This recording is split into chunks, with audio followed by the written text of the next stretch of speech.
এমন দেশটি কোথাও খুঁজে পাবে না কো তুমি, সকল দেশের রানী সেজে আমার জন্মভূমি। দেবীপ্রসাদ মণ্ডল পাঠিয়েছেন এই বার্তা কিয়ামাচা গোয়ালতোড়, পশ্চিম মেদিনীপুর থেকে। না, পুরো শেষ হয়নি, বার্তা পড়ছি। প্রকৃতির বৈচিত্র্য, সংস্কৃতির বৈচিত্র্যে ভরা এমন দেশে জন্ম নিতে পেরে সত্যি ধন্য আমি।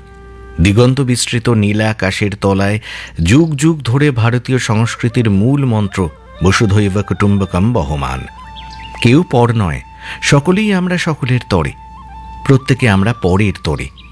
ভিন্ন ভাষা, ভিন্ন রুচি, সংস্কৃতি, তবুও আমরা এক সূত্রে গাঁথা। যুগে যুগে কত আক্রমণ, কত মানুষের আগমন, তবুও একতারে বাঁধা রয়েছে শাশ্বত বাণী সত্যমেব জয়তে। কত জন্মের পুণ্য ফল, তাই তো জন্মেছি এমন দেশে।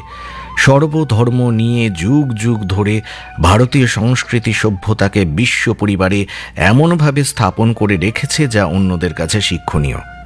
আমার দেশ যেন চিরকাল এইভাবেই বৈচিত্র্যের মধ্যে একতা নিয়ে চলতে পারে। কেউ পর নয়, সবাই আমাদের আপন। মহাপুরুষের পবিত্র মাটি এই দেশ। আমাদের মহাপুরুষ তথা যুগপুরুষ শিখিয়েছেন জীবের মধ্যেই শিবের অধিষ্ঠান। জীবে প্রেম করে যেই জন, সেই জন সেবিছে ঈশ্বর। চারিদিকে হিংসার ভয়াবহতার মাঝে চিরসত্য অমর বাণী, হিংসা নয়, শান্তি চাই ছড়িয়ে পড়ুক ভারতময়। সুমহান ও সর্ববৃহৎ গণতন্ত্রের পীঠস্থানে অটুট থাকুক অনেককে নিয়ে একের মন্ত্র। গণতন্ত্র দিবসের প্রাক্কালে একটাই প্রার্থনা, বিবিধের মাঝে মিলন মহান যেন যুগে যুগে অটুট থাকে। দেবীপ্রসাদ মণ্ডল পাঠিয়েছেন এই বার্তা কিয়ামাচা গোয়ালতোড়, পশ্চিম মেদিনীপুর থেকে।